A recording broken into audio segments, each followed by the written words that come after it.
Yeah, so hello everyone, Hitesh here and today we're gonna talk about the movie called ब्रह्मास्त्र, जिस movie का आपको पिछले 6 महीनों से बेसब्री से इंतजार था। आज वो फाइनली आप लोगों के सामने आ चुकी है। इस मूवी को शुरू करने से पहले कुछ इंपॉर्टेंट बातें जो मैं आप लोगों से का 90% CGI तो इसके ट्रेलर में ही देख लिया गया है और बाकी कुछ 10-15% बचा है जिसे देखने के लिए आप इस मूवी में जाएंगे। लेकिन हाँ, ये बात तो मैं जरूर कहूंगा कि ये मूवी वन टाइम वॉच जरूर है और इसे आप अपनी फैमिली के साथ एंजॉय कर सकते हैं। और अगर इस मूवी को 16 सितंबर को देखने जाएंगे तो हर हॉल में सिर्फ टिकट 75 रुपीज का ही लगेगा, क्योंकि उस दिन है the anniversary of cinema hall, यानी कि 16 सितंबर को किसी भी सिनेमा घर में वो टिकट सिर्फ 75 रुपीज का ही मिलेगा। तो ये तो थी कुछ इंपॉर्टेंट बातें जो कि मैं आपको इस वीडियो के स्टार्टिंग में कहना चाहता था। Now coming back to the main story, जिसकी शुरुआत में अमिताभ बच्चन की नरेटिंग वॉइस में हमें ये पता चलता है कि आज से सदियों पहले भगवान को खुश करने के लिए कुछ ऋषि मुनियों ने बहुत सारा जाप किया, उन्हें याद किया, जिसकी वजह से भगवान शिव ने आकर उन सभी को वरदान दिए। उन वरदान में कुछ अस्त्र थे,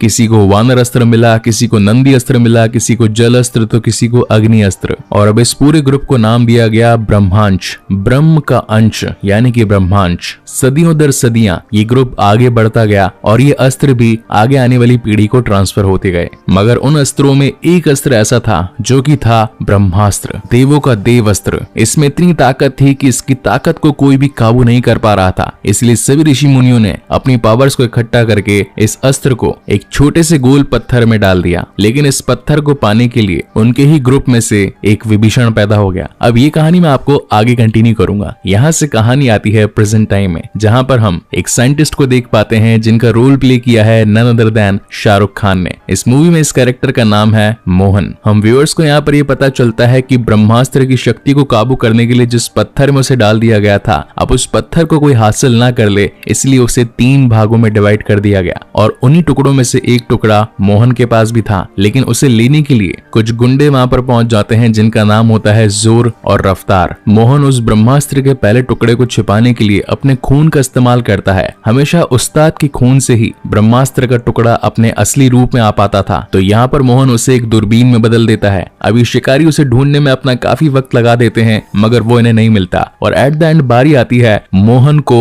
टॉर्चर कर उससे सच उगलवाने की। लेकिन मोहन के पास था वानर अस्त्र, जो कि हर बार उछल कूद करके अपनी जान को बचा सकता था। और वहीं से कूद के मोहन अपनी जान को बचा करके निकल जाता है। और जब थोड़ी देर बाद में वापस आता है, उसे ये लगता है कि शायद अब सब कुछ शांत हो चुका होगा। लेकिन यही उसकी सबसे बड़ी गलती थी, क्योंकि इस वक्त पहुंच चुकी थी उन दोनों शिकारियों की बॉस जुनून, जिसके पास में अग्नि अस्त्र की ताकत थी। वो उसे अपनी शक्तियों से अनकॉन्शियस कर देती है और सब कुछ सच पूछने लगती है कि आखिर बाकी के 2 टुकड़े कहां पर है, जिनमें से दूसरा टुकड़ा बताया जाता है कि काशी में अनीश शेट्टी के पास है और तीसरा टुकड़ा हिमाचल में गुरु के पास है। अभी गुरु कौन है, जुनून उससे ये पता लगा पाती, लेकिन इससे पहले ही मोहन अपने कॉन्शियस माइंड में आ जाता है और अपनी जान दे देता है, ताकि ये राज भी उसके साथ हमेशा के लिए दफन हो जाए। जिसके बाद कहानी आती है इस मूवी के लीड कैरेक्टर शिवा पर, जो कि पेशे से एक डीजे होता है। और आज दशहरे का दिन था जहाँ पर उसने अपने म्यूजिक से सभी को नाचने पर मजबूर कर दिया। और वहीं पर शिवा की नजर उसकी हीरोइन आलिया भट्ट यानी कि ईशा पर जाती है। पहली नजर में ही इन दोनों को प्यार हो जाता है और शिवा से ढूंढने के लिए गली गली फिरता रहता है। साथ ही कहानी में ये ट्विस्ट भी था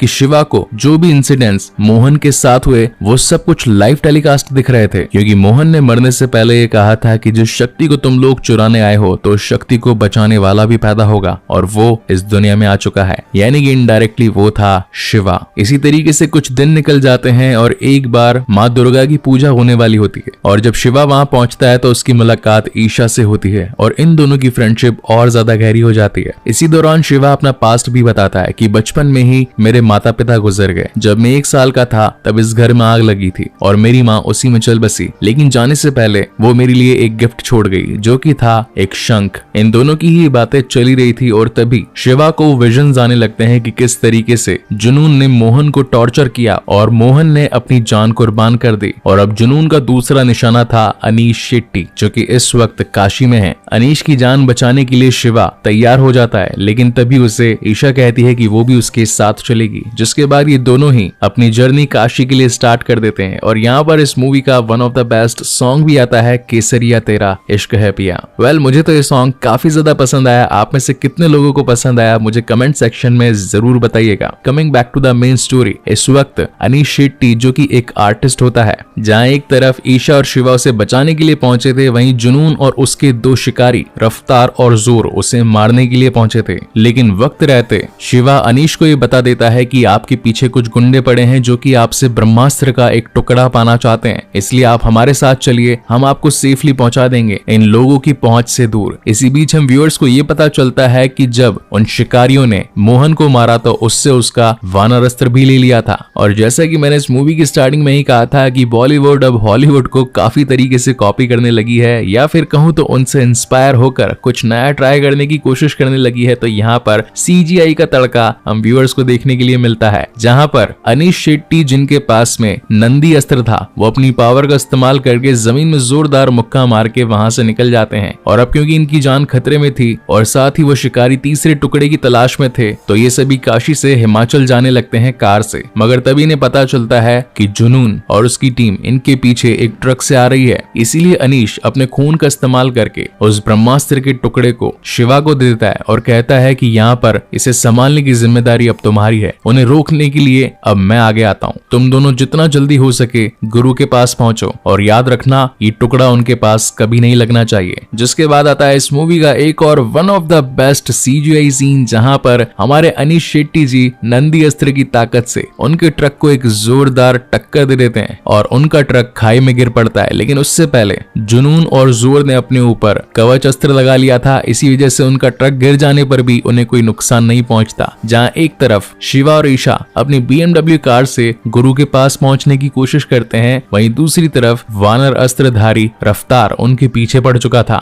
यहाँ पर हमें एक जबरदस्त कार चेजिंग सीन दिखाया जाता है, जहां पर रफ्तार उनसे वो ब्रह्मास्त्र का टुकड़ा लेने की कोशिश करता है, लेकिन ये दोनों कैसे तैसे करके अपनी जान बचाकर गुरु के आश्रम तक पहुंच जाते हैं। इन दोनों को ही लग रहा था कि इन्होंने रफ्तार को पीछे छोड़ दिया, मगर ये इनकी सबसे बड़ी गलती थी, क्योंकि वहां पर रफ्तार आकर ईशा को पकड़ लेता है और उसे खत्म करने वाला होता है। लेकिन इसी बीच शिवा का भी अग्नि अस्त्र ऑन हो जाता है और वो अपनी ताकत से रफ्तार को वहीं पर जलाकर खाक कर देता है। ये सारा इंसिडेंट्स दूर खड़े गुरु देख रहे थे, जिसके बाद वो उसे अपने घर में लेकर आते हैं। और यहाँ पर सोते सोते शिवा को अपने फ्लैशबैक आ रहे थे कि कैसे बचपन में उसके घर में आग लग गई और उसकी माँ उसी में जलकर मर गई। मीनवाइल जुनून अपने बॉस के पास जाकर और ज्यादा शक्तियां मांगती है और बताती है कि इस वक्त हमारे पास में मोहन का वानर अस्त्र था, मगर उसे एक लड़के ने जलाकर खाक कर दिया। लेकिन हमने अनीश से उसका नंदी अस्त्र भी ले लिया और साथ ही अब हमारे पास ब्रह्मास्त्र का एक टुकड़ा भी है। आपको जो ब्रह्मास्त्र चाहिए वो मैं आपको ला कर दूंगी, लेकिन उसके लिए आपको मुझे थोड़ी सी और पावर देनी होगी ताकि मैं उन लोगों से एक तगड़ा मुकाबला कर सकूं। अब जुनून का बॉस वही शख्स है जिसने ब्रह्मांश की टीम से गद्दारी करके उस ब्रह्मास्त्र को पाने की कोशिश करी थी। यहाँ सीन शिफ्ट होता है गुरु के आश्रम में और यहाँ पर ब्रह्मांश के सभी लोग आ जाते हैं जो कि अपनी शक्तियों से इस होने वाली दुर्घटना को रोकने की कोशिश करते हैं कि आखिर ये सब कुछ इन लोगों के साथ भी क्यों हो रहा है, क्योंकि इन्हें भी विजन्स आ रहे थे। तब तक शिवा की नींद भी खुल चुकी थी और वो ईशा को देखकर उसके गले लग जाता है, क्योंकि एक दिन पहले उसने जिस आग का इस्तेमाल करके रफ्तार को झुलसा दिया था, उसे लग रहा था कि ईशा भी कहीं उसमें जख्मी ना हो गई हो। तभी वहां पर 5 और स्ट्रेंजर्स आ जाते हैं और ये सभी एक बोट में आकर बैठ जाते हैं, क्योंकि इस आश्रम में नेटवर्क सिर्फ इस बोट पर ही आता था। जब शिवा घर के अंदर जाता है तो गुरु यानी कि अमिताभ बच्चन शिवा को बताते हैं कि अब तुमने अनजाने में एक ऐसी लड़ाई शुरू कर दी है जो कि इस पूरी दुनिया का रुख पलट सकती है। आज से सदियों पहले ऋषि मुनियों ने भगवान का जाप करके उनसे कुछ अस्त्र लिए, मगर उन अस्त्रों में से एक अस्त्र जो कि बहुत ही बड़ा और सबसे ज्यादा ताकतवर था, यानी कि ब्रह्मास्त्र, उसकी ताकत को कोई काबू नहीं कर पा रहा था। इसीलिए हम सभी ऋषि मुनियों ने उस ताकत को शांत करने के लिए एक पत्थर में डाल दिया, मगर उस पत्थर को पाने के लिए हम ही में से एक ऋषि जिसका नाम था देव, वो उसे पाने के लिए अपनी जान तक कुर्बान कर सकता था। अब उसे वो अस्त्र कहीं मिल न जाए, इसीलिए उस अस्त्र को 3 भागों में डिवाइड करके देव को खत्म कर दिया गया ताकि ब्रह्मास्त्र का उपयोग न हो पाए, क्योंकि अगर ऐसा हुआ तो ये पूरी दुनिया खत्म हो जाएगी। जिस पर शिवा कहता है कि ये लड़ाई आप लोगों की है, आप लोगों के पास में पावर्स हैं और आप लोग ही इसे कंट्रोल कर सकते हैं। मेरे पास में कोई ताकत नहीं है और ना ही मैं आपकी इस लड़ाई में आना चाहता हूँ, इसलिए मुझे यहाँ से जाने दीजिए। लेकिन गुरु का कहना था कि क्या तुम्हें वो विजन्स नहीं आते, क्या तुम्हें हर किसी की मौत होने पर उसका लाइव टेलीकास्ट नहीं दिखता। क्या तुम्हें अपनी बचपन की यादें नहीं सताती कि आखिर क्यों आग से जलकर तुम्हारा परिवार खत्म हो गया? अगर इन सब बातों की सच्चाई जानना चाहते हो तो मेरे साथ मिल जाओ। जिसके बाद शुरुआत होती है शिवा की ट्रेनिंग की और वो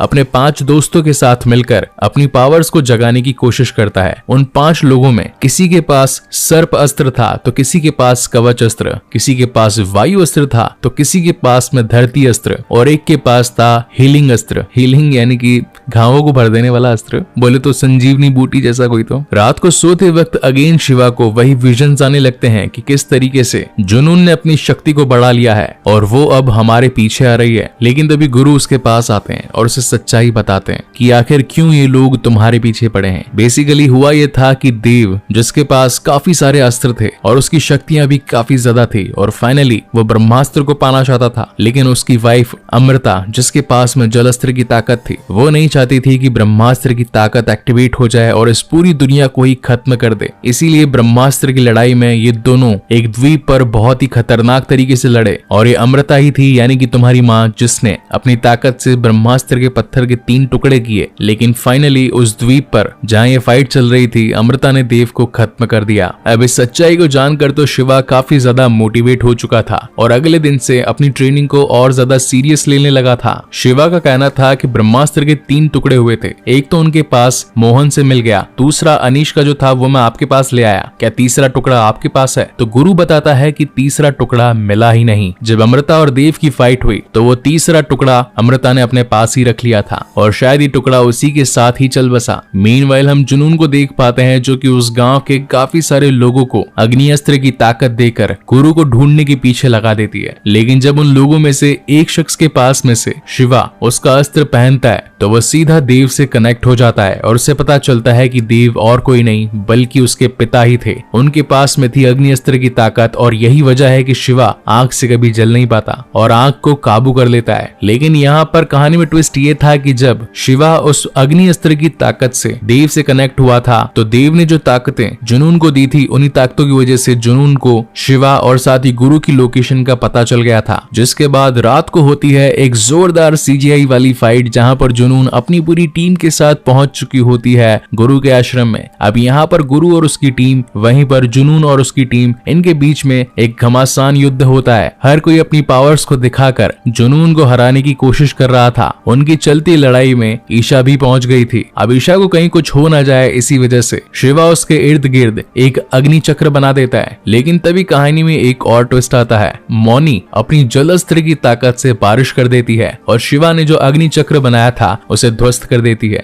अब मुझे तो कहीं ना कहीं ये लग रहा है कि शिवा की बहन ही होगी है, मतलब नेक्स्ट पार्ट में हो सकता है कि दिखाया जाए, क्योंकि इसके पास अग्नि की भी ताकत है और जल की भी ताकत है। वेल, ये तो था एक सेकंड पार्ट से spoiler. Coming back to the main story, Brahmastra के जिस तीसरे टुकड़े की बात चल रही थी वो बेसिकली वो शंख ही था जो कि शिवा के घर में उसकी मां ने उसकी आखिरी निशानी के लिए छोड़ दिया था और शिवा के खून की बूंद से वो अपने असली रूप में आ जाता है। ये 5 पांडव जुनून को रोकने के लिए काफी कोशिश करते हैं, लेकिन अब जुनून के पास में ब्रह्मास्त्र के 3 टुकड़े आ चुके थे, जिसे जोड़ने के बाद ब्रह्मास्त्र एक्टिवेट हो जाता है और इस पूरी दुनिया का धीरे धीरे विनाश होने लगता है। पूरी धरती फटने लगती है, आसमान पीला हो जाता है और एक अनोखी शक्ति इनके सामने आ चुकी थी। मगर कहानी में दिखाई गई है प्यार की शक्ति, जो कि सारी शक्तियों से सबसे बड़ी होती है और अपने ईशा को कुछ हो ना जाए, इसी वजह से शिवा उस ब्रह्मास्त्र की ताकत के बीच में आ जाता है और धीरे धीरे उस ब्रह्मास्त्र की ताकत को ही कंट्रोल करने लगता है और फाइनली ब्रह्मास्त्रधारी हो जाता है। यानी कि जब पहले उसे अपनी ताकत का इस्तेमाल करने के लिए एक लाइटर की आग की जरूरत पड़ती थी, अब वो ताकत उसके अंदर से ही जनरेट हो रही थी और अब सब कुछ शांत हो जाता है। और इसी के साथ ये मूवी यहीं पर खत्म होती है। इस मूवी के पोस्ट क्रेडिट सीन में हमें ये पता चलता है कि जब ब्रह्मास्त्र की ताकत एक्टिवेट हुई तो देव, जो उस द्वीप पर काफी टाइम से एक पत्थर की मूर्त में कैद था, वो भी आजाद हो चुका था। और इसी तगड़े सस्पेंस के साथ ब्रह्मास्त्र का शिवा द पार्ट 1 यहीं पर खत्म होता है। सो गाइज, आपको ये वीडियो कैसा लगा प्लीज मुझे लाइक और कमेंट करके जरूर बताइएगा। और अगर पहली बार इस चैनल पर आए हैं तो इसे सब्सक्राइब जरूर कीजिएगा, क्योंकि इसके बाद में एक और बेहतरीन मूवीज आप लोगों के लिए लाने वाला हूँ। सो तब तक के लिए keep watching and stay safe. मिलते हैं अगले वीडियो में।